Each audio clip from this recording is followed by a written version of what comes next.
अस्सलाम वालेकुम वरहमतुल्लाहि वबरकातुहू। My dear students and viewers, उम्मीद है आप सब लोग खैरियत से होंगे। आज का हमारा टॉपिक बड़ा इम्पोर्टेंट टॉपिक है, प्रैक्टिकल पॉइंट ऑफ व्यू से भी और पेपर पॉइंट ऑफ व्यू से भी।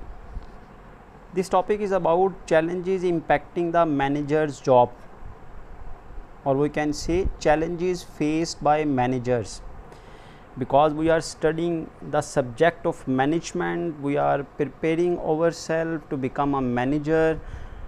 हम different type of management skills जो हैं, management function इस subject में सीखेंगे, जिसका मकसद ही होता है जी कि जब हम फ्यूचर में मैनेजर बने तो हम उनको अप्लाई कर सकें। तो at this stage it is very important to know for yourself that what are different type of challenges जो आपको एज अ मैनेजर फेस करने पड़ेंगे, और वी कैन से दैट वो कौन से ऐसे सेगमेंट्स हैं, डायमेंशन हैं जहाँ पर आपको वर्क करना पड़ेगा as a manager. Your task is not an easy, your job is not easy, you have to perform different functions, you have to face different challenges, and it is expected from you as a manager. आपसे ही ये उम्मीद की जाती है कि आप इन challenges को फेस करेंगे, इसके लिए कंपनी के लिए एक स्ट्रेटजी बनाएंगे और कंपनी के लिए इन चैलेंजेस को अपॉर्चुनिटीज़ में बदलेंगे।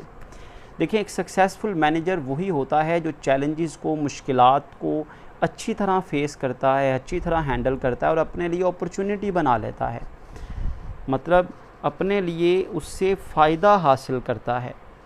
तो these are challenges faced by the manager. First one is ethics, second is diversity, globalization, e-business, entrepreneurship, customers, innovation and knowledge management और learning organization। हम one by one in challenges को discuss करते हैं, इनके meanings भी discuss करते हैं और इनकी इम्पोर्टेंस भी डिस्कस करते हैं कि why we said that these are challenges for managers। तो first challenge is called ethics. तो let's start with the definition of ethics and how it is challenging for manager. Ethics का मतलब होता है जी knowledge about right and wrong, सही और गलत का फ़र्क करना। With the passage of time दुनिया में, ऑर्गेनाइजेशंस में अनएथिकल प्रैक्टिसेस बहुत बढ़ती जा रही हैं। अनएथिकल मतलब ऐसी प्रैक्टिसेस जो ना लीगली एक्सेप्टेबल हैं, ना सोशली एक्सेप्टेबल हैं, जिनको अच्छा नहीं समझा जाता। ऐसे सारे एक्शंस लोगों के जो कि सोसाइटी में बैड एक्शंस कंसिडर होते हैं, जो लीगली अलाउड नहीं होते, जो सोशली अच्छे नहीं समझे जाते, मुआशरे में अच्छे नहीं समझे जाते। तो ये मैनेजर के लिए बड़ा इम्पॉर्टेंट है कि वो अपनी ऑर्गेनाइजेशंस में एथिक्स जो हैं उनको अप्लाई करे, अपने एम्प्लॉयज़ को, अपने मैनेजर्स को, अपने हर लेवल ऑफ मैनेजमेंट को एंडोर्स करे, सिखाए, ट्रेनिंग दे और उन्हें इस बात पर कायल करे और एनफोर्स करे कि वो एथिक्स को फॉलो करें, रूल्स एंड रेगुलेशंस को फॉलो करें, लीगल बाइंडिंग्स, कानूनी जो पाबंदियां हैं उनको फॉलो करें, जो सोशली एक्सेप्टेबल बिहेवियर्स हैं उनको अडॉप्ट करें। मतलब झूठ ना बोलें, बराबर तोलें, सही बात लोगों से कहें, फ्रॉड ना करें, ज़ाती फ़ायदा ना उठाएं, चीज़ों में रद्दोबदल ना करें अपने फ़ायदे के लिए, ऑर्गेनाइजेशन के सीक्रेट्स को ओपन ना करें। These are called unethical practices. तो increase emphasise on ethics education in university and college curriculum. Ethics का बाकायदा सब्जेक्ट जो है वो यूनिवर्सिटी और कॉलेज के कोर्स में पढ़ाया जाता है। Increase creation and use of code of ethics by businesses day by day जो एथिक्स हैं उनके कोड्स को अप्लाई करते हैं, मतलब जो प्रिंसिपल्स हैं, जो असूल हैं एथिक्स के, उनको अप्लाई करने की, उनको ज़्यादा से ज़्यादा बनाने की, अडॉप्ट करने की कोशिश करते हैं। एथिक्स का मतलब क्या होता है? Refers to the rules and principles that define right and wrong conduct. Ethics का मतलब है वो कवानीन, वो असूल जो बताते हैं क्या चीज़ सही है और क्या चीज़ गलत है। There are ethical dimensions to the managerial decisions and actions. Manager के हर एक्शन में, हर डिसीजन में एथिकल डायमेंशन होनी चाहिए। मैनेजर्स को एथिकली बिहेव करना है, उसे अपनी ऑर्गेनाइजेशन में एथिक्स को अप्लाई करना है। Because in organisation there are cases of corporate lying. Organisation में झूठ बोला जाता है, मिस रिप्रेजेंटेशन, गलत वजाहतें दी जाती हैं, गलत चीज़ों को प्रेजेंट किया जाता है। फाइनेंशियल मैनिपुलेशन, माली तौर पर रद्दोबदल किया जाता है, हेर फेर किया जाता है। Have been widespread in the recent year. आजकल के दौर में बहुत ज़्यादा ये जो बैड हैबिट्स हैं, अनएथिकल प्रैक्टिसेस हैं, ये बहुत ज़्यादा हो चुकी हैं। इसलिए मैनेजर के लिए बड़ा इम्पॉर्टेंट है, बड़ा चैलेंजिंग है कि वो किस तरह अपनी ऑर्गेनाइजेशंस को एथिक्स पर कायल करे, अपने एम्प्लॉयज़ को एथिकली बिहेव करने पर एनफोर्स करे। Because manager of the firm, ये जो दुनिया की टॉप फर्म है, Nortel, Enron, ImClone, Global Crossing and Tyco International, इन्होंने क्या किया, put their self interest ahead. इन्होंने अपने ज़ाती फ़ायदे के लिए, अपने ज़ाती फ़ायदे को ज़्यादा अहमियत दी, who might be affected by their decision, जिससे उनके अपने फ़ैसलों में उन्होंने सेल्फ इंटरेस्ट को अहेड रखा।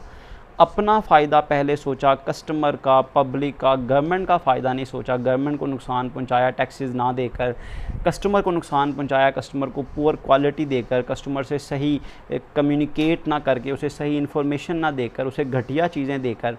इन कंपनीज़ ने अनएथिकल प्रैक्टिसेस जो हैं वो अडॉप्ट की। इनके मैनेजर्स ने अपने डिसीजंस में अनएथिकल प्रैक्टिसेस को अडॉप्ट किया।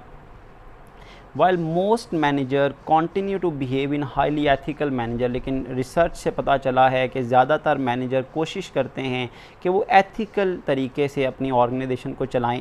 The abuse suggest a need, पता चलता है अनएथिकल बिहेवियर से कि भाई हमें अपने एथिकल स्टैंडर्ड को, मतलब आपको अपने इर्द गिर्द होने वाले जो अब्यूज़ हैं ना, जो ख़िलाफ़ वर्जियाँ हैं, उनको देख कर पता चलता है कि हमें अपने एथिकल स्टैंडर्ड को जो है वो बेहतर करना है, हमें अपने रवैयों को बेहतर करना है, हमें राइट का ख्याल रखना है, रॉन्ग को छोड़ देना है। Ethics education is being widely emphasized in college and university curriculum. Organizations are taking more active role in creating and using of code of ethics.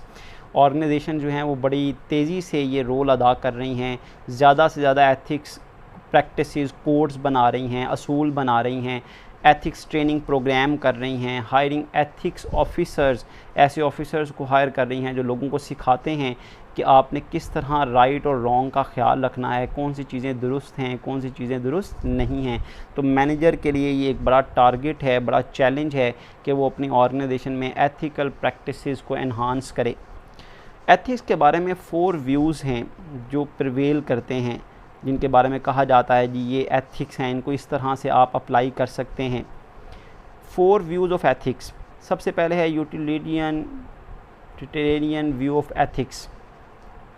ये यूटिलिटेरियन व्यू ऑफ एथिक्स क्या है? States that ethical decisions are made solidly on the basis of their outcomes और consequences. इस view के मुताबिक ethical decisions किए जाते हैं ये देखकर कि इनका नतीजा क्या निकलेगा। मतलब हमेशा, जैसे कहा जाता है सच का फल हमेशा मीठा होता है, सब्र का फल हमेशा मीठा होता है, सच हमेशा फ़ायदा देता है। इसी तरह एथिकल डिसीजंस किए जाते हैं ये सोचकर कि इनकी आउटकम और इनके नताइज हमेशा बेहतर होते हैं। क्योंकि अगर आप कस्टमर से अच्छा कम्युनिकेट करेंगे, कस्टमर को सही बात बताएंगे, सही क्वालिटी प्रोवाइड करेंगे, सही कीमत कस्टमर से लेंगे, टैक्स डिपार्टमेंट से अगर झूठ नहीं बोलेंगे, तो अल्टीमेटली इसकी आउटकम क्या निकलेगी, इसकी कॉन्सिक्वेंसेस क्या होगी, आपको बेनिफिट होगा। टैक्स डिपार्टमेंट भी आपके साथ कोऑपरेट करेगा, कस्टमर भी आपका लॉयल होगा, कस्टमर भी आपसे हैप्पी होगा और हमेशा आपकी प्रोडक्ट्स ख़रीदेगा। तो एथिकल डिसीजंस किए जाते हैं उनकी आउटकम और कॉन्सिक्वेंसेस को देखकर, क्योंकि कभी भी आप एथिकल राइट वर्क करें उसका कभी भी आपको लॉन्ग रन में बेनिफिट, नुकसान नहीं होगा, हमेशा बेनिफिट ही होगा। तो ये यूटिलिटेरियन व्यू ऑफ एथिक्स है। Next view is right view of ethics. Rights view of ethics का मतलब ये है, says that ethical decisions are concern with respecting and protecting individual liberties and privileges. इसका मतलब ये है कि आपको एथिकल फ़ैसले करने हैं, एथिकल डिसीजंस करने हैं, रिस्पेक्ट करनी है दूसरों की, और दूसरों की आज़ादी का, उनके बेनिफिट का, उनकी प्रिविलेजेस का, उनके हकूक़ का ख्याल रखना है। ये राइट व्यू ऑफ एथिक्स है कि एथिक्स का मतलब ये है कि आप जो फ़ैसले करें उससे लोगों की इज़्ज़त होनी चाहिए, लोगों की इंसल्ट नहीं होनी चाहिए। फिर आप लोगों की आज़ादी का, उनके हकूक़ का ख्याल रखें, such as right of privacy. अगर किसी का हक़ है कि उसकी चीज़ों की राजदारी रखी जाए तो एथिक्स से कहते हैं भाई राजदारी रखी जाए। फ्रीडम ऑफ कॉन्शियसनेस का मतलब ये है जी उसको आज़ादी हो, वो जैसा चाहे फ़ैसला करे।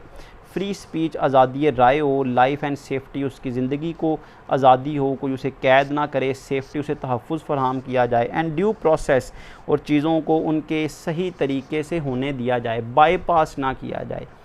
जो तरीका है किसी काम का, सही तरीका है, ड्यू प्रोसेस है, उसको उसी तरीके से होने दिया जाए। फॉर एग्ज़ाम्पल आपके लिए एक ड्यू प्रोसेस ये है जी कि आप कॉलेज में एडमिशन लें, फिर यहाँ पर एग्ज़ाम दें, मिड टर्म हों, आप कॉलेज में अटेंटिव हों, अपनी अटेंडेंस मार्क करवाएं, अपनी असाइनमेंट जमा करवाएं, फिर आपके फ़ाइनल एग्ज़ाम होंगे, फिर आपके रिज़ल्ट्स जो हैं वो होंगे जिसकी बेस पर आपको प्रमोट किया जाएगा। ये ड्यू प्रोसेस है।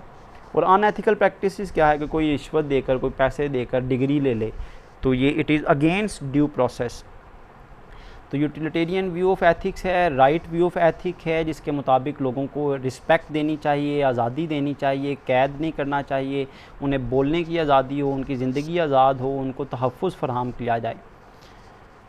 Third theory of justice view है एथिक्स के बारे में। थर्ड व्यू है थ्योरी ऑफ जस्टिस व्यू कि इंसाफ होना चाहिए। Ethics states that decision maker seeks to impose and enforce rules, कि आप वो कवानीन बनाएं, उन कवानीन को लागू करें जो फेयरली, जो शफाफ हों, जो सही हों, एंड इम्पार्शियलिटी हो, जिसमें गैर जानिबदारी हो, मतलब कानून सबके लिए बराबर हो। इम्पार्शियलिटी, किसी की तरफ जानिबदारी ना हो, किसी को ज़्यादा फ़ायदा और किसी को नुकसान ना हो, किसी को ज़्यादा प्रिविलेजेस मिल जाएं, ज़्यादा हकूक़ मिल जाएं, किसी को कम हकूक़ मिलें, तो it is against theory of justice view.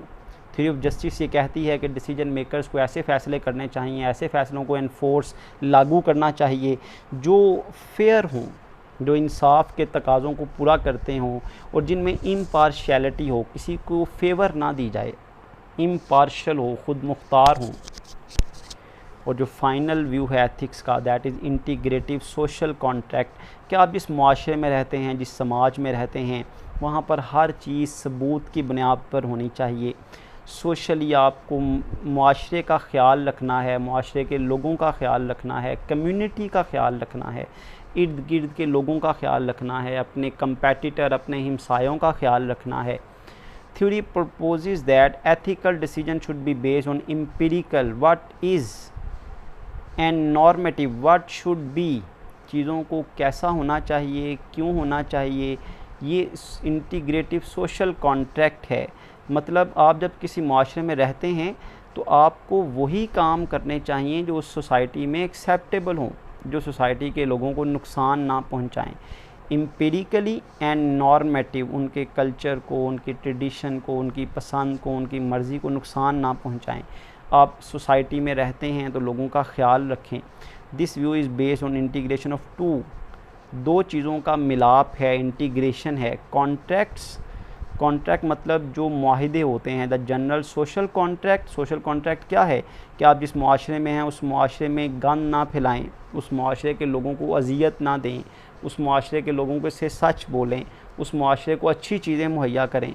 And more specific contract among members of specific community that might be affected by the decision, और जो जो आपके इलाके में लोग हैं जिनको फ़र्क पड़ता है आपके फ़ैसलों से, आप उनको साथ लेकर चलें, उनके फ़ायदे के लिए काम करें। तो these are integrative social contracts. मुआशरती समाजी मुआहिदे जो हैं आपके, आप उनको फॉलो करें। तो ये 4 व्यूज़ हैं जी एथिक्स के बारे में। एक मैनेजर के लिए बड़ा इम्पॉर्टेंट है कि वो अपनी ऑर्गेनाइजेशन में इन एथिक्स को इम्प्लीमेंट करे, एनफोर्स करे, राइट और रॉन्ग का ख्याल रखे, वो अपने एम्प्लॉयज़ को, अपने सबऑर्डिनेट को गाइड करे कि वो एथिकल प्रैक्टिसेस जो हैं उन्हें परफॉर्म करें, वो झूठ ना बोलें, मिसरिप्रेजेंटेशन ना करें, फाइनेंशियल मैनिपुलेशन ना करें। सेकंड चैलेंज हम डिस्कस करने जा रहे हैं, दैट इज़ डाइवर्सिटी। देखें with the passage of time आप देख रहे हैं कि ऑर्गेनाइजेशन जो हैं वो डिफरेंट एरियाज़ में काम करती हैं, डिफरेंट कंट्रीज़ में काम करती हैं। ट्रैवलिंग बड़ी आसान हो गई है, अब आप एक सूबे से दूसरे सूबे, एक मुल्क से दूसरे मुल्क में आसानी से ट्रैवल कर सकते हैं, वहाँ पर जॉब कर सकते हैं। तो इसकी वजह से क्या हो रहा है जी, जैसे ही बाहर के मुल्कों की कंपनियां आपके मुल्क में आती है या पाकिस्तान से लोग दूसरे मुल्कों में काम करने के लिए जाते हैं, इससे वर्क फोर्स डाइवर्सिटी आ रही है।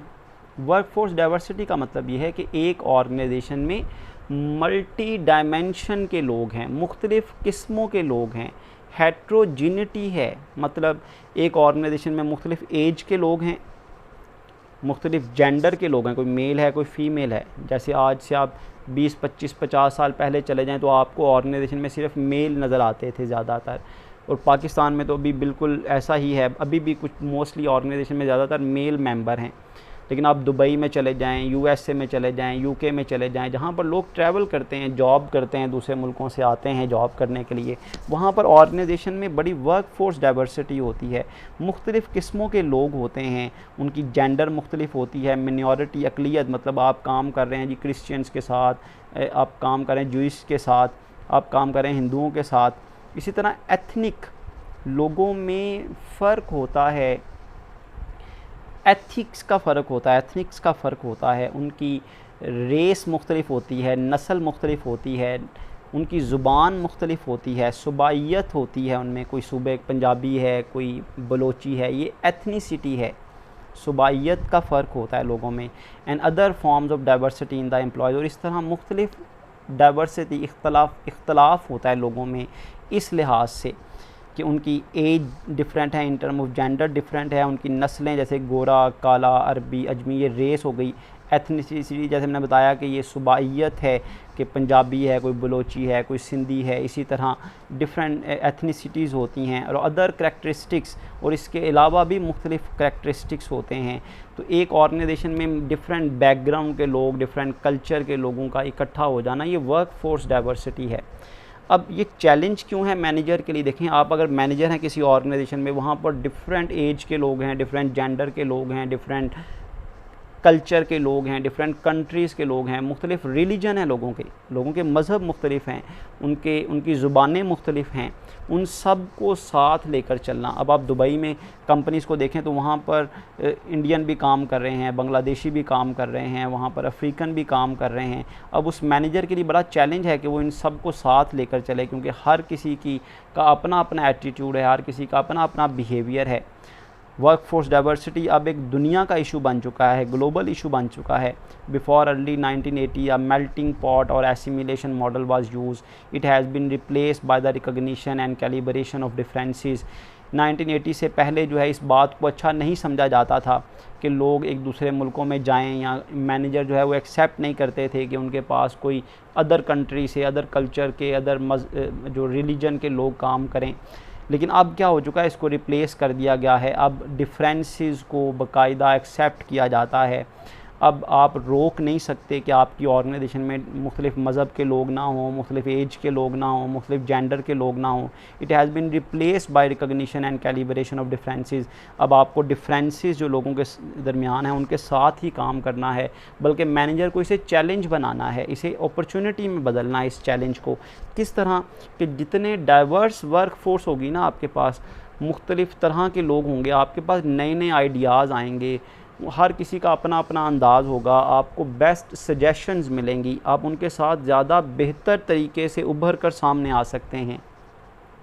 The challenge for manager is to make organisations more accommodating to diverse groups. Manager के लिए चैलेंज ये है कि वो ऑर्गेनाइजेशन को सब के लिए अकोमोडेटिंग बनाए।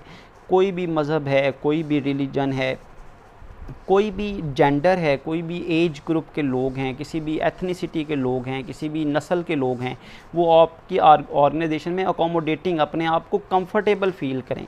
आपको उन सब के दरमियान एक ऐसी जो है वो कोलैबोरेशन पैदा करनी है, एक ऐसी कोऑर्डिनेशन पैदा करनी है by addressing different life styles, family need, work style. हर किसी का लाइफ स्टाइल डिफरेंट है, फैमिली नीड्स डिफरेंट है, काम करने का तरीका डिफरेंट है।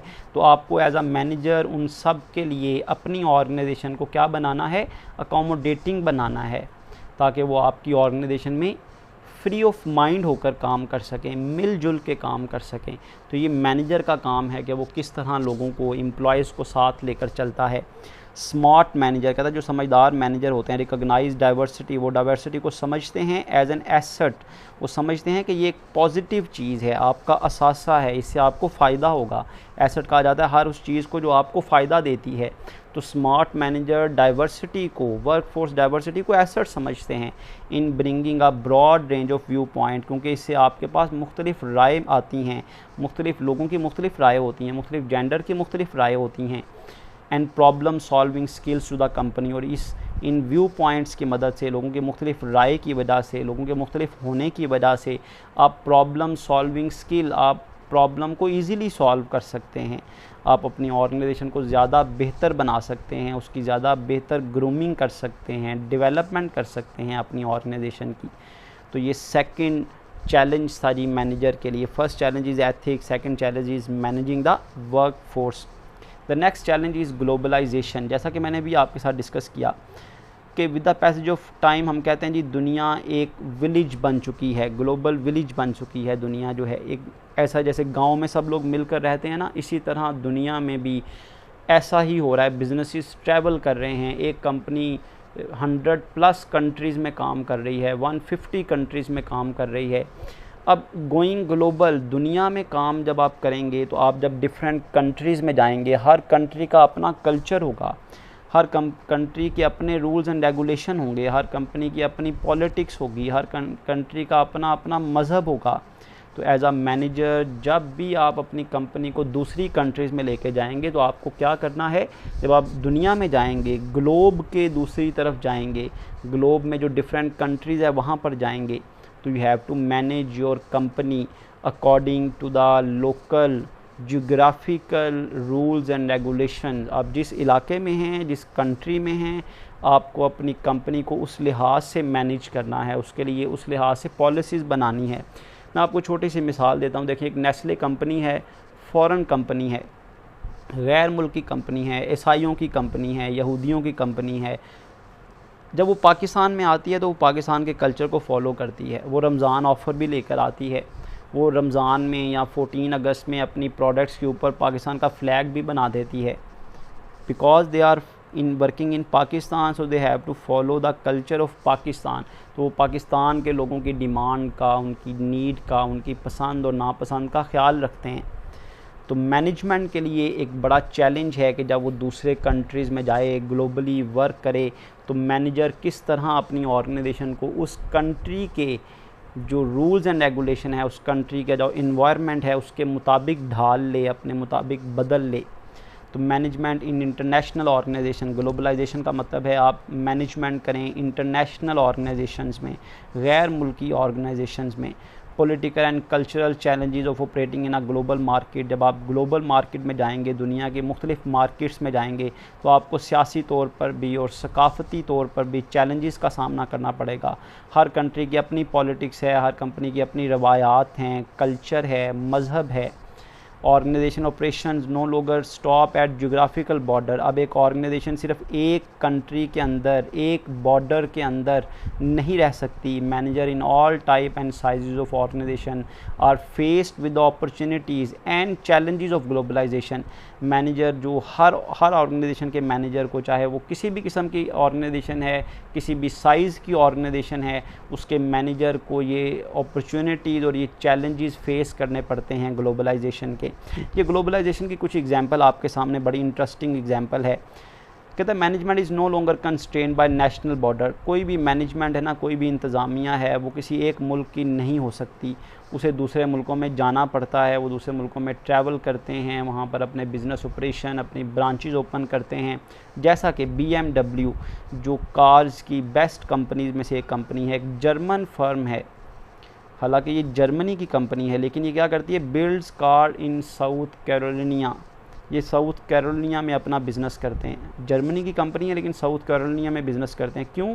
क्योंकि इन्हें वहाँ पर बिज़नेस करना, वहाँ पर इन्हें सस्ती लेबर मिल जाती है, वहाँ पर इन्हें इन्वायरमेंट, जगह सस्ती मिल जाती है, वहाँ पर ये ज़्यादा बेहतर प्रोडक्शन कर सकते हैं। इसी तरह मैकडोनल्ड US फर्म है, sells hamburgers in China. US की कंपनी है, चाइना में अपना बिज़नेस कर रही है। हालांकि यूएस का और चाइना का आपस में क्लैश है, लेकिन फिर भी बिज़नेस हो रहा है एक दूसरे मुल्कों में। अब पॉलिटिकली देखें, मैकडोनल्ड जब चाइना में बिज़नेस करेगी, चाइना की गवर्नमेंट का यूएस कंपनी के साथ क्लैश होगा, तो मैनेजर को फेस करना पड़ेंगी ये डिफ़िकल्टीज़। इस तरह Toyota Japanese companies makes car in Kentucky, ये केंटकी में अपनी फर्म्स जो हैं वो बनाते, अपनी जो कार्स हैं वो बनाते हैं, क्योंकि वहाँ पर बनाना इनके लिए आसान होता है। सस्ती चीज़ें, सस्ती कार्स ये वहाँ बना सकते हैं, इन्हें लेबर सस्ती मिल जाती है, रॉ मटेरियल आसानी से मिल जाता है, एनवायरनमेंट इनके लिए सूटेबल है। इस तरह Australia's leading real estate company Lend Lease Corporation, Australian company है, build the Bluewater shopping complex in Kent. इस ऑस्ट्रेलियन कंपनी ने कैंट कंट्री में अपना वाटर शॉपिंग कम्प्लेक्स बनाया हुआ है इंग्लैंड में, and has contracts with Coca Cola to build all the soft drink makers bottling plant in South Asia. Coca Cola ने अपना कॉन्ट्रैक्ट किया हुआ है, वो अपनी जितनी भी बॉटल्स हैं वो साउथ ईस्ट एशिया में बनाते हैं। इस तरह स्विस कंपनी है, स्विट्ज़रलैंड की कंपनी है, ABB limited has constructed power generation plants in Malaysia. Switzerland की कंपनी ने मलेशिया में पावर जनरेशन प्लांट बनाए हुए हैं, साउथ कोरिया में बनाए हुए हैं, चाइना में बनाए हुए हैं, इंडोनेशिया में बनाए हुए हैं। ये एग्जांपल्स हैं कि किस तरह कंपनीज जो हैं वो दूसरे मुल्कों में बिज़नेस कर रही हैं। The world has definitely become a global village, दुनिया एक गाँव की मानंद हो चुकी है जहाँ पर लोग मिलकर रहते हैं। आपको हर दुनिया के हिस्से में जाना, वहाँ पर ट्रैवल करना, लोगों का ट्रैवल करना, कंपनीज़ का ट्रैवल करना बड़ा इजी हो चुका है। तो ग्लोबलाइजेशन मैनेजर के लिए चैलेंज है कि किस तरह दूसरे मुल्कों में जाकर वो अपनी कंपनी को मैनेज करते हैं, अपने मैनेजमेंट फंक्शंस को परफॉर्म करते हैं। Hope you are understanding my point of view. Next challenge is e business, electronic business. आजकल भी आप देख लें, इस पेंडेमिक की वजह से, इस कोविड-19 की वजह से लोग घरों में महसूर हैं, तो सबसे ज़्यादा तरक्की करने वाले वही बिज़नेसेस हैं जो इलेक्ट्रॉनिक बिज़नेस कर रहे थे पहले से। जैसा कि अमेज़ॉन के बारे में कहा जाता है, फेसबुक के बारे में कहा जाता है, नेटफ्लिक्स जो ऑनलाइन अपनी सर्विसेज जो हैं वो सेल करते हैं। तो इलेक्ट्रॉनिकली बिज़नेस करना ये मैनेजर के लिए चैलेंज है, क्योंकि एक नई डायमेंशन है बिज़नेस करने की। पहले फ़िज़िकली इंफ्रास्ट्रक्चर के साथ शॉप्स बनाकर, आउटलेट्स बनाकर आप बिज़नेस करते थे। अब आप क्या करते हैं, ऑनलाइन चीज़ें बेचते हैं, इंटरनेट को यूज़ करते हुए अपनी प्रोडक्ट्स को सेल करते हैं, पेमेंट रिसीव करते हैं। उसमें रिस्क भी है, अपॉर्चुनिटी भी है, ईजीनेस भी, आसानी भी है, लेकिन मुश्किलात भी हैं। सिक्योरिटी का मसला है, आपकी पेमेंट जो है उसका जो है वो इनसिक्योरिटी है, उस हवाले से प्रोडक्ट का सही क्वालिटी में ना पहुंचना ये भी एक रिस्क है। तो ई बिज़नेस ये मैनेजर के लिए एक चैलेंज है कि किस तरह वो इस एनवायरनमेंट में अपना बिज़नेस इलेक्ट्रॉनिकली सक्सेसफुल बनाए। The work perform by organisation using electronic linkages is to key constituencies. Business के लिए, ऑर्गेनाइजेशन के लिए ये एक बड़ा चैलेंज है कि वो इलेक्ट्रॉनिक लिंकेजेस, इंटरनेट को यूज़ करते हुए अपने सारे डिपार्टमेंट्स के दरमियान, अपने सारे जो ब्रांचेज़ हैं उनके दरमियान और कस्टमर के साथ किस तरह लिंक करे। ई कॉमर्स का मतलब ये है जी sales and marketing component of e business. E business का मतलब ये है जी इलेक्ट्रॉनिक बिज़नेस करना, और ई कॉमर्स का मतलब है सेल्स करना और मार्केटिंग करना इलेक्ट्रॉनिकली, इंटरनेट के ज़रिए। आप यूट्यूब पे कोई वीडियो देख रहे होते हैं, वहाँ पे एडवर्टीज़मेंट आ जाती है। आप कोई सॉफ्टवेयर डाउनलोड करते हैं एंड्रॉयड फ़ोन्स पर, वहाँ पर एडवर्टीज़मेंट आ जाती है। दैट इज़ ई मार्केटिंग, ये ई कॉमर्स का हिस्सा है। ई बिज़नेस जो है इसकी 3 कैटेगरीज़ हैं। That is e business enhanced organisation, क्या आप अपनी कंपनी को ई बिज़नेस एनहांस ऑर्गेनाइजेशन बनाते हैं, या ई बिज़नेस एनेबल्ड ऑर्गेनाइजेशन बनाते हैं, या टोटल ई बिज़नेस ऑर्गेनाइजेशन बनाते हैं। अब हम तीनों के बारे में डिस्कस करते हैं कि ई बिज़नेस एनहांस्ड ऑर्गेनाइजेशंस क्या होती हैं, ई बिज़नेस एनेबल्ड ऑर्गेनाइजेशंस क्या होती हैं, और टोटल ई बिज़नेस ऑर्गेनाइजेशंस क्या होती हैं। It is challenge for manager कि वो अपने बिज़नेस को इलेक्ट्रॉनिकली रन करे और सक्सेसफुल बनाए। पहले हम इसके बारे में ज़रा डिस्कस करते हैं। ई बिज़नेस इलेक्ट्रॉनिक बिज़नेस है, comprehensive term describe way an organisation does it work by using electronic internet based linkages. Internet based technology का इस्तेमाल करते हुए आप अपना बिज़नेस को आगे लेकर चलते हैं with key constituencies in order to efficiently and effectively achieve its goal. अपने सारे डिपार्टमेंट्स में, अपने सारे जो ब्रांचेज़ हैं उनके दरमियान में, अपने सारे जो कॉन्स्टिट्यूएंसीज हैं, आपके जो सारे प्रोसेसेस हैं, आपका परचेज़, आपकी सेल, आपका कैश सिस्टम, आपका मार्केटिंग सिस्टम, एडवर्टीज़मेंट सिस्टम, सब कुछ किस तरह इलेक्ट्रॉनिकली किया जाता है, किया जाएगा, ये मैनेजर के लिए एक चैलेंज होता है। While critics have question the viability of internet based companies, critics जो हैं, जो तनकीद करने वाले हैं, वो सवाल उठाते हैं कि इंटरनेट बेस्ड कंपनीज़, जिनको हम .coms कहते हैं, ये .com देखें आप कोई भी वेबसाइट होती है ना, उसके साथ एंड पे लिखा जाता है .com, तो जो इंटरनेट बेस्ड कंपनीज़ होती हैं ना, उनके लिए शॉर्ट वर्ड इस्तेमाल किया जाता है .com कंपनीज़, .com कंपनीज़ मतलब ऑनलाइन काम करने वाली कंपनीज़। तो क्रिटिक्स जो तनकीद करने वाले हैं, ये सवाल उठाते हैं कि ये किस तरह की कंपनियां हैं जो इलेक्ट्रॉनिकली काम करती हैं after the high tech impulsion in 2000 and 2001। वो कहते हैं जी इंटरनेट के इश्यूज़ होते हैं, इंटरनेट में इनसिक्योरिटी होती है, वो बड़े तनकीद करते हैं इलेक्ट्रॉनिक बिजनेसेस पर, जो क्रिटिक्स होते हैं। ई कॉमर्स क्या है? ई कॉमर्स ई बिज़नेस का हिस्सा है। Electronic commerce any form of business exchange और transaction in which parties interact electronically. E commerce कहा जाता है भी हर वो उस तरह का बिज़नेस जिसमें तबादला, चीज़ें ख़रीदी जाती हैं और बेची जाती हैं, पेमेंट रिसीव की जाती है, किस तरह से? इलेक्ट्रॉनिकली, इंटरनेट को यूज़ करते हुए। That is called e commerce, कि आप चीज़ें बेचें या ख़रीदें और पेमेंट उसकी पे करें या रिसीव करें अगर आपने बेची हैं, इलेक्ट्रॉनिक मीडियम को यूज़ करते हुए, इंटरनेट को यूज़ करते हुए, तो that is called e commerce. अब मैंने आपसे कहा था कि हम इन तीनों बिजनेसेस के बारे में पढ़ेंगे जी, कि ये ई बिज़नेस एनहांस्ड ऑर्गेनाइजेशंस क्या होती हैं, ई बिज़नेस एनेबल्ड ऑर्गेनाइजेशंस कौन सी होती हैं, और टोटल ई बिज़नेस ऑर्गेनाइजेशंस क्या होती हैं। ई बिज़नेस एनहांस्ड ऑर्गेनाइजेशन ऐसी ऑर्गेनाइजेशन है जो इंटरनेट का इस्तेमाल भी करती हैं और अपना पुराना रवायती तरीका, मतलब दुकान, आउटलेट, स्टोर, वहाँ पर भी चीज़ें बेचते हैं। तो आप देख सकते हैं आपके इर्द गिर्द कई ऐसी कंपनीज़ हैं जिनके आउटलेट भी हैं। फॉर एग्जांपल सर्विस के आउटलेट भी हैं, सर्विस शूज़ आप सर्विस की शॉप्स पे भी परचेज़ कर सकते हैं।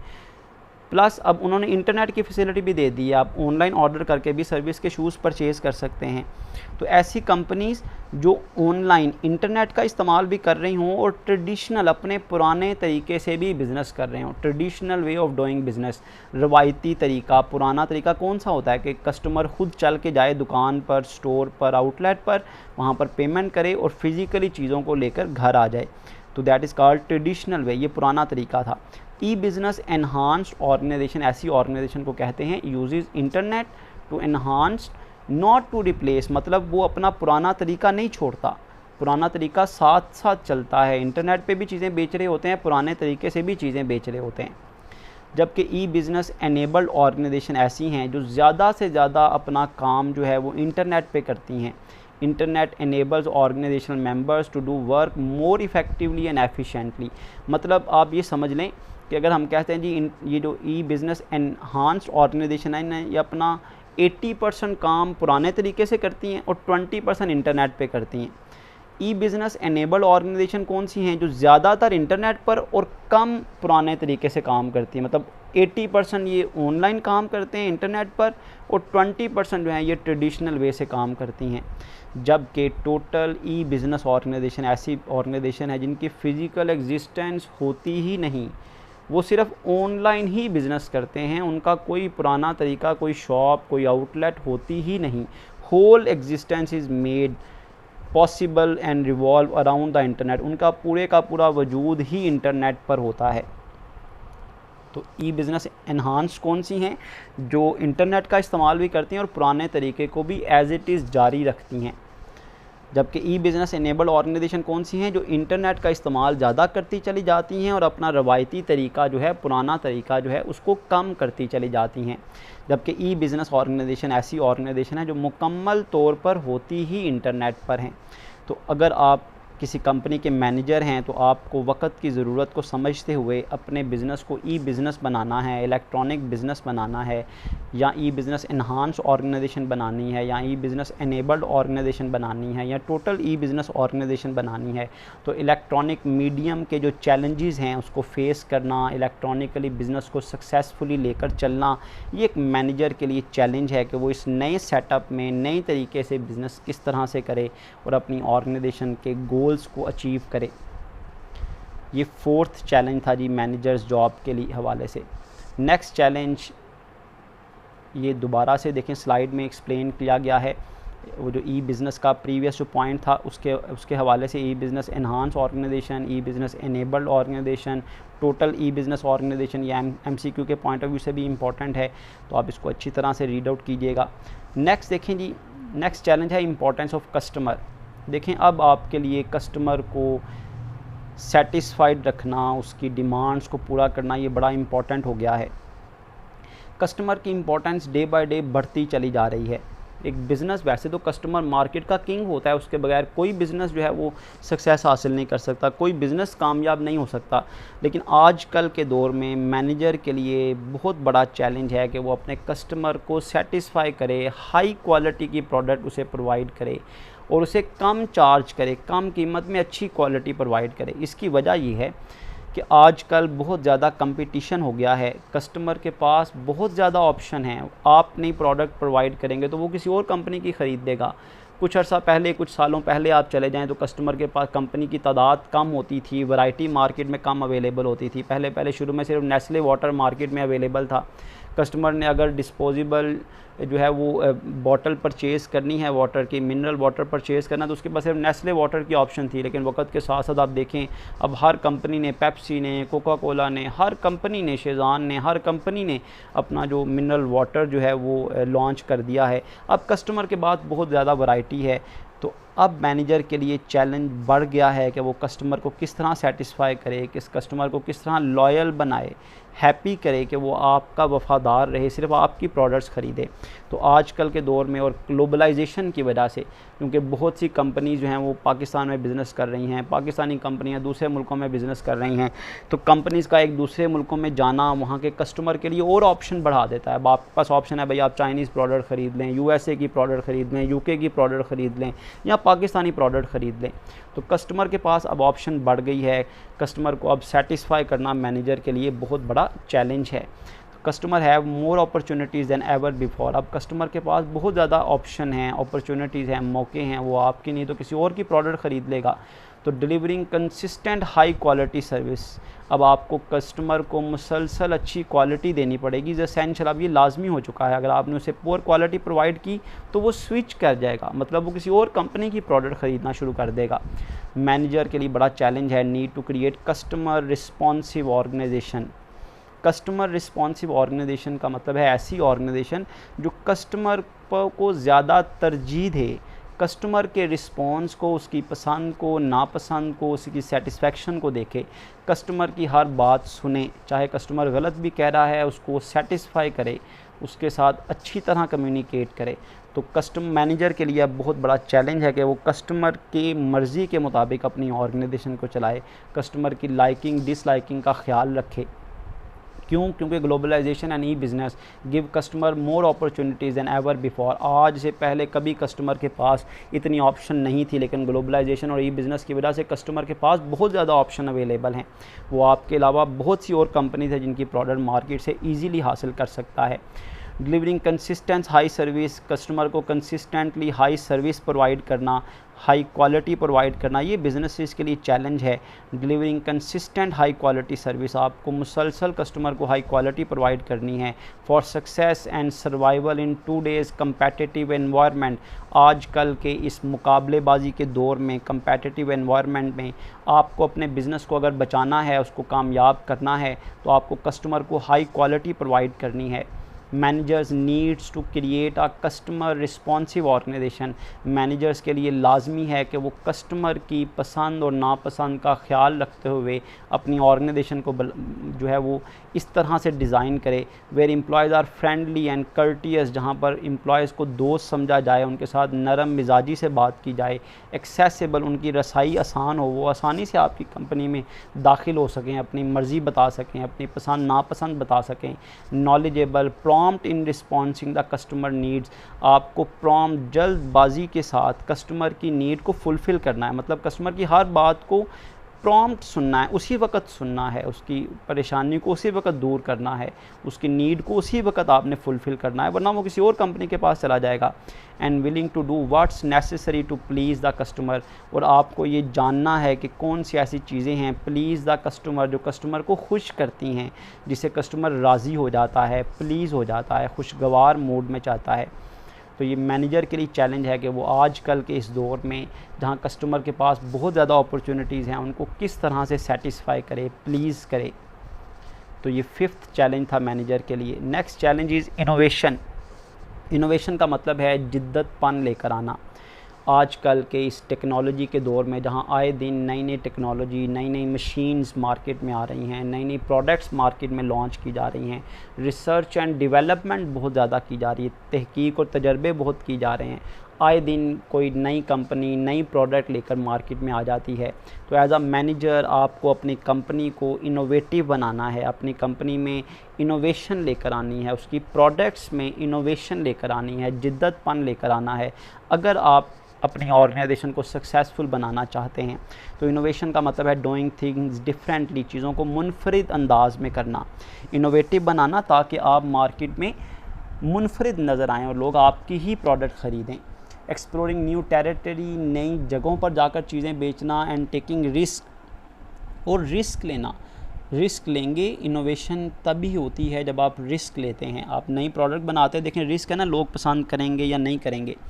तो रिस्क लेना ये इनोवेशन के लिए बड़ा ज़रूरी है। Managers need to encourage, manager को ज़रूरत है कि वो क्या करें, ये चैलेंज है मैनेजर के लिए कि वो एम्प्लॉयज़ को एनकरेज करें टू बी इनोवेटिव, ताकि एम्प्लॉयज़ आपके जिद्दतपन लेकर आएँ, नए आइडियाज़ लेकर आएँ, आपको नई नई सजेशंस दें, न्यू आइडियाज़ आपके साथ शेयर करें और आप उनको इम्प्लीमेंट करके अपनी कंपनी को मुनफरिद बना सकें।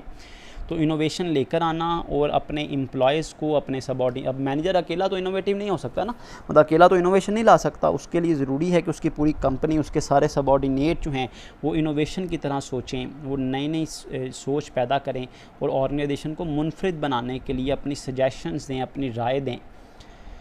Innovation means doing things differently, exploring new territory and taking risks. Manager at all level in all areas need to encourage their employees. Manager को चाहिए कि वो encourage करें अपने employees को to be on lookout for new ideas, ताकि employees जो हैं वो नए ख़यालात लेकर आएँ, न्यू अप्रोचेज़, नए तरीके आपको बताएं। एवरीथिंग दैट्स डन, जो भी ऑर्गेनाइजेशन में हो रहा है हर हवाले से न्यू आइडियाज़ आएँ, न्यू अप्रोचेज़ आएँ। ये तभी मुमकिन है जब मैनेजर एम्प्लॉयज़ को मोटिवेट करेगा, उन्हें इनकरेज करेगा, हौसला दिलाएगा, उन्हें गाइड करेगा कि भई आप इनोवेटिव हों, आप न्यू आइडियाज़ शेयर करें, आप डिफरेंट करने के लिए कुछ हमें सजेस्ट करें। The constant flow of new ideas is crucial for organization to avoid obsolescence और failure। अगर आप constant flow of new ideas, अगर आप आए दिन नए आइडियाज़ नहीं लेकर आएंगे, ये बहुत ज़रूरी हैं, बहुत क्रूशल हैं ऑर्गेनाइजेशन के लिए, वरना ऑर्गेनाइजेशन क्या हो जाएगी, obsolescence, पुरानी हो जाएगी। लोग समझना शुरू हो जाएंगे अब इसका कोई फ़ायदा नहीं, ऑर्गेनाइजेशन फेल हो जाएगी अगर न्यू आइडियाज़ का कांस्टेंट फ़्लो ना हुआ।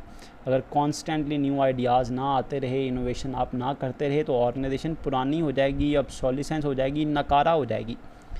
Flexibility is valuable in context, इस हवाले से हम इसको कहते हैं फ्लेक्सिबिलिटी होनी चाहिए। फ्लेक्सिबिलिटी मतलब लचक, चेंज आना चाहिए ऑर्गेनाइजेशन में, डे बाय डे चेंज आना चाहिए उसकी प्रोडक्ट्स में, उसके अंदाज में, उसके मेथोडोलॉजी में, उसकी पैकिंग में, उसके स्टाइल में, उसकी प्रोडक्ट के फीचर्स में।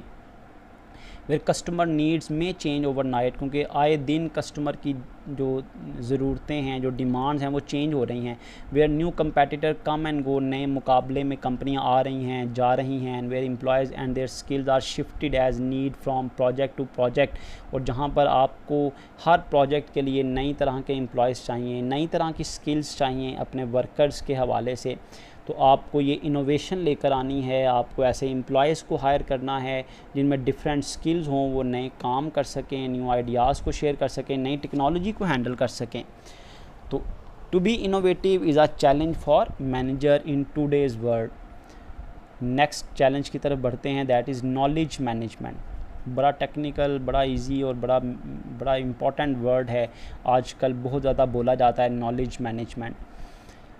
नॉलेज मैनेजमेंट का मतलब ये है, ये मैनेजर के लिए चैलेंज है कि वो अपनी ऑर्गेनाइजेशन को लर्निंग ऑर्गेनाइजेशन बनाए। लर्निंग ऑर्गेनाइजेशन बनाना that is called challenge knowledge management.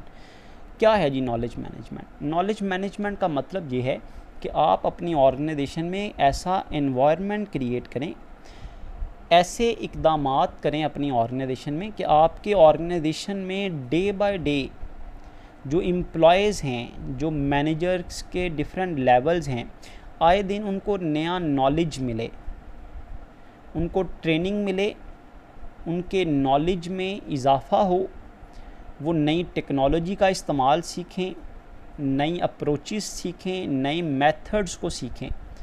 इसके लिए क्या किया जाता है? एज अ मैनेजर आपको ऑर्गेनाइजेशन में एम्प्लॉयज़ को मोटिवेट करना है कि वो डिग्रीज़ हासिल करें, वो नई एजुकेशन, नया डिप्लोमा करें जी, वो कंप्यूटर टेक्नोलॉजी हासिल करें, वो सॉफ्टवेयर को सीखें, वो मार्केट में अगर कोई इंस्टीट्यूशन जो है वो अगर कोई ट्रेनिंग प्रोवाइड कर रहा है, कोई स्किल प्रोवाइड कर रहा है, तो आप मोटिवेट करें अपने एम्प्लॉयज़ को कि वहाँ से ट्रेनिंग हासिल करें। जैसे गवर्नमेंट ने एजुकेशन को प्रमोट करने के लिए रूल बनाया जी कि अगर आपने मास्टर्स क्वालिफ़िकेशन के बाद एमफिल किया हुआ है तो आपको पर मंथ सैलरी में 5,000 एक्स्ट्रा मिलेगा, और अगर आपने पीएचडी की हुई है तो आपको पर मंथ सैलरी में 10,000 एक्स्ट्रा मिलेगा, एचसीसीए किया हुआ है तो आपको 5,000 एक्स्ट्रा पर मंथ मिलेगा।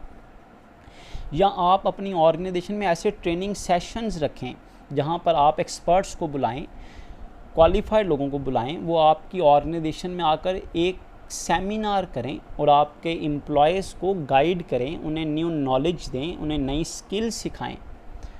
तो आजकल के इस दौर में बड़ा ज़रूरी है कि आपकी ऑर्गेनाइजेशन एक लर्निंग ऑर्गेनाइजेशन हो, जो डे बाय डे जिसमें नई टेक्नोलॉजी सिखाई जाए, चेंजेस को अडेप्ट किया जाए, कॉन्टीन्यूसली अपने आप को बदला जाए। ऐसा एनवायरनमेंट ऑर्गेनाइजेशन में क्रिएट करना that is called knowledge management. The cultivation of learning culture, अपनी ऑर्गेनाइजेशन में लर्निंग कल्चर, लर्निंग मतलब जहाँ डे बाय डे सीखने को मिले, where organization member systematically gather, जहाँ पर आपने एक सिस्टम बना दिया हो कि हर हफ्ते या हर महीने एक सेमिनार हो, सिस्टमेटिकली गैदर, सारे आपस में इकट्ठे हों एंड शेयर नॉलेज, और आपस में डिस्कशन हो जिसको हम सेमिनार कहते हैं, जहाँ पर स्पीकर्स आते हैं, लोग उनसे क्वेश्चनिंग करते हैं, अपने पॉइंट ऑफ व्यूज़ बताते हैं, वो उनके सॉल्यूशंस बताते हैं, मीटिंग्स होती हैं, नॉलेज शेयर किया जाता है with others in order to achieve better performance, ताकि बेटर परफॉर्मेंस लाई जाए, अपनी कारकर्दगी को बेहतर किया जाए। जैसे देखें फसलें कल्टीवेट की जाती हैं, बीज बोया जाता है, फसलें उगाई जाती हैं, इसी तरह लर्निंग कल्चर को कल्टीवेट करना, ऐसी सकाफ़त, ऐसा कल्चर, ऐसा एनवायरनमेंट क्रिएट करना जहाँ पर लर्निंग का मौका मिले। तो इससे अगर आप नॉलेज मैनेजमेंट करते हैं अपनी ऑर्गेनाइजेशन में तो आपकी ऑर्गेनाइजेशन लर्निंग ऑर्गेनाइजेशन कहलाएगी। ऐसी ऑर्गेनाइजेशन को लर्निंग ऑर्गेनाइजेशन कहते हैं that has develop the capacity, जो अपने अंदर ये कैपेसिटी पैदा करे टू कॉन्टीन्यूसली लर्न, जहाँ पर डे बाय डे सीखने को मिले, अडेप्ट, नई चीज़ों को अपनाने का मौका मिले, एंड चेंज, और तब्दीली आए वक्त के साथ साथ। ऐसी ऑर्गेनाइजेशन को हम क्या कहते हैं? Learning organization. तो आपको अपनी ऑर्गेनाइजेशन में ये नॉलेज मैनेजमेंट का जो एनवायरनमेंट है ये क्रिएट करना है। लर्निंग ऑर्गेनाइजेशन और नॉलेज मैनेजमेंट की थोड़ी डिटेल हम यहाँ पर डिस्कस करते हैं। Manager no must deal with an environment, manager को ये चैलेंज है कि उसको ऐसे एनवायरनमेंट में काम करना है दैट इज़ कॉन्टीन्यूसली चेंजिंग। आपको ऐसी ऑर्गेनाइजेशन में काम करना है, ऐसे कल्चर में काम करना है जो डे बाय डे चेंज हो रहा है। द सक्सेसफुल ऑर्गेनाइजेशन और 21st सेंचुरी, 21वीं सदी की जो कामयाब ऑर्गेनाइजेशन है उनमें फ्लेक्सिबिलिटी है, एबल टू लर्न, वो सीखते हैं day by day, and respond quickly, और वो तेज़ी से बदलते हुए हालात को रिस्पॉन्ड करते हैं, उस पर अमल करते हैं, उसके मुताबिक अपने आप को बदल लेते हैं। And be led by manager who can effectively challenge conventional wisdom, जो वक़्त के साथ साथ अपने विजडम में, अपने अंदाज में नयापन लेकर आते हैं, कन्वेंशनल विजडम लेकर आते हैं, अपनी सोच में तब्दीली लेकर आते हैं, बेहतरी लेकर आते हैं। Manage the organization knowledge base and make needed changes, और हर तब्दीली वो करते हैं अपनी ऑर्गेनाइजेशन को नॉलेज की बेस पर चलाते हैं, एंड मेक नीडेड चेंजेस, और जितनी तब्दीली रिक्वायर्ड होती है वक्त के साथ साथ करते रहते हैं। अब ये डेफिनेशन है जी, देखें डेफिनेशन पॉइंट ऑफ व्यू से बड़ा इंपॉर्टेंट है आपको। इनोवेशन की, एथिक्स की ये डेफिनेशन भी आ सकती हैं, शॉर्ट क्वेश्चन आ सकते हैं, जैसे भी आपने सारे पॉइंट्स पढ़े हैं। लर्निंग ऑर्गेनाइजेशन की डेफिनेशन पेपर में आती है, नॉलेज मैनेजमेंट की डेफिनेशन पेपर में आती है। A learning organization is one that has develop the capacity to continuously adapt and change, हम पहले भी इसको डिस्कस कर चुके हैं। नॉलेज मैनेजमेंट क्या है, इसको भी हम डिस्कस कर चुके हैं। Involves cultivating a learning culture where organizational member systematically gather, इकट्ठे होते हैं एक ख़ास सिस्टम के तहत, एक ख़ास टाइम टेबल के मुताबिक, हर जैसे मैंने बताया वीकली, सेमी एनुअली, एनुअली इकट्ठे होते हैं और नॉलेज शेयर करते हैं टू अचीव बेटर परफॉर्मेंस, ताकि वो अपनी कारकर्दगी को बेहतर करें। तो ये हमने 7 चैलेंजेस अब तक डिस्कस कर ली हैं। लास्ट चैलेंज है जी for a manager, that is entrepreneurship. एक मैनेजर को एंट्रप्रेन्योर होना है, ये आजकल की ज़रूरत है। एंट्रप्रेन्योर कौन होता है जी? एंट्रप्रेन्योरशिप किसको कहते हैं? It is different from sole tradership. बाद लोग इसे मिक्स कर देते हैं सोल ट्रेडरशिप के साथ, लेकिन एंट्रप्रेन्योरशिप का मतलब है एक ऐसा एनवायरनमेंट, एक ऐसा शख्स जो एक नए आइडिया के साथ नया प्रोग्राम लेकर आता है। देखें सोल ट्रेडरशिप तो ये ना जो अकेला बिज़नेस कर रहा है, वो जनरल स्टोर का बिज़नेस कर रहा है, वो कोई क्लॉथ डीलर है, उसकी कोई शॉप है कॉस्मेटिक्स की।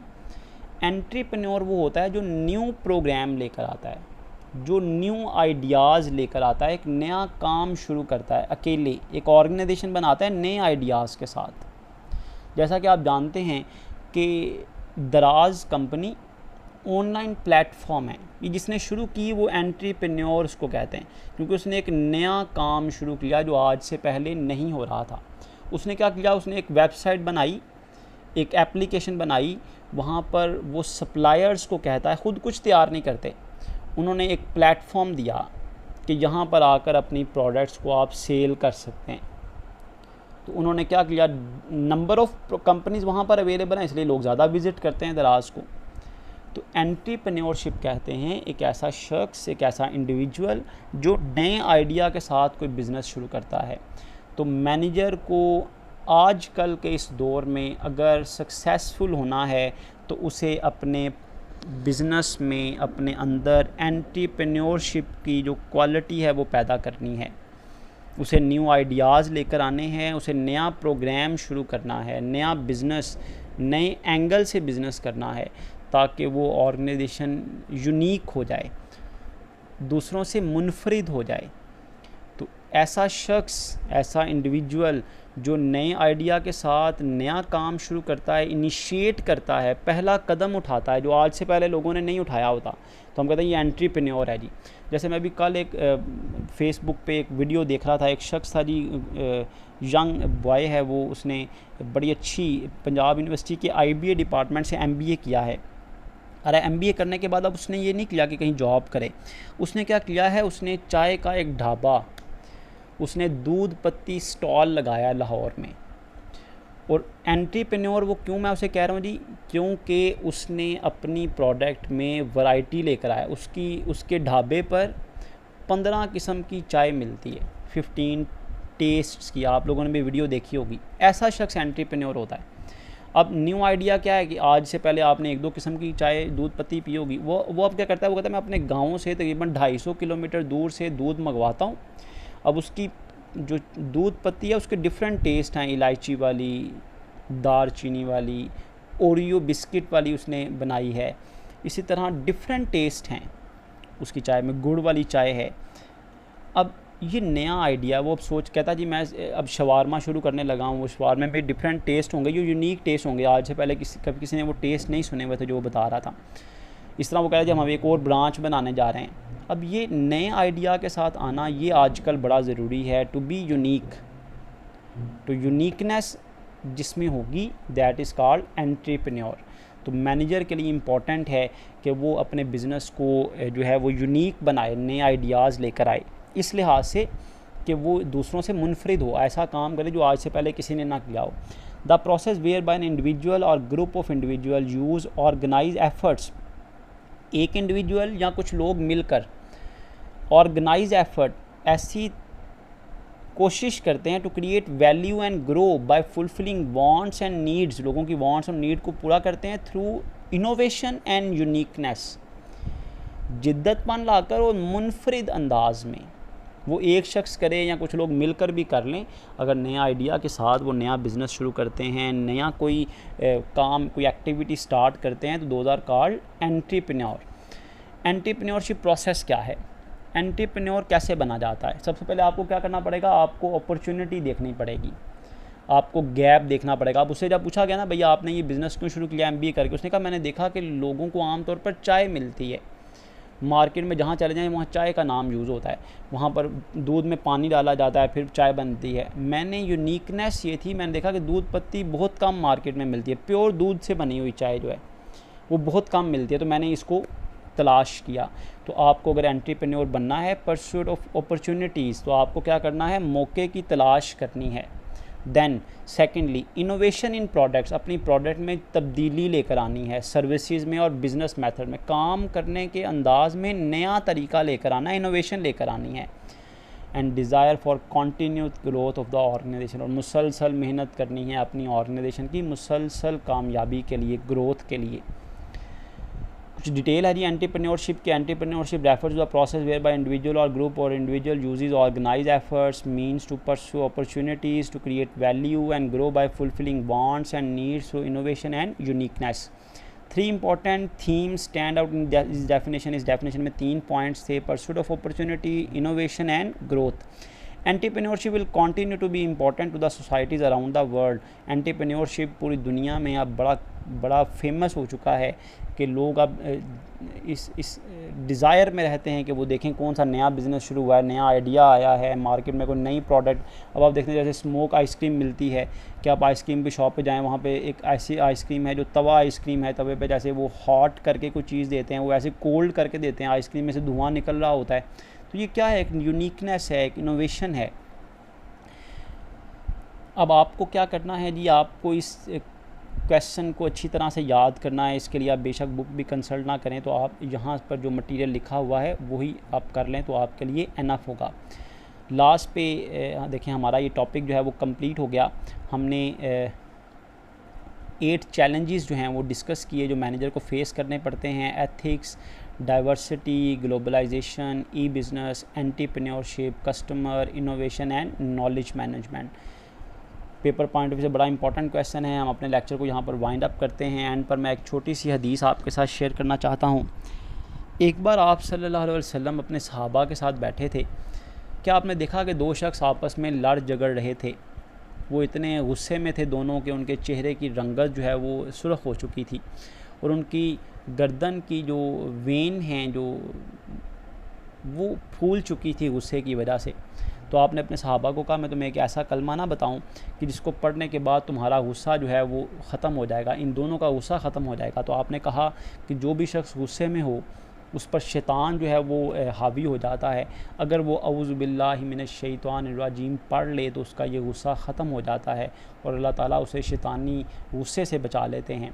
तो एक सहाबा उठे और वो उन दोनों के पास गए और उन्होंने कहा कि तुम औज़ु बिल्लाहि मिनश शैतानिर रजीम पढ़ो। कैसे मुमकिन था कि आप सल्लल्लाहु अलैहि वसल्लम कोई बात इरशाद फरमाएं और वो गलत हो जाए?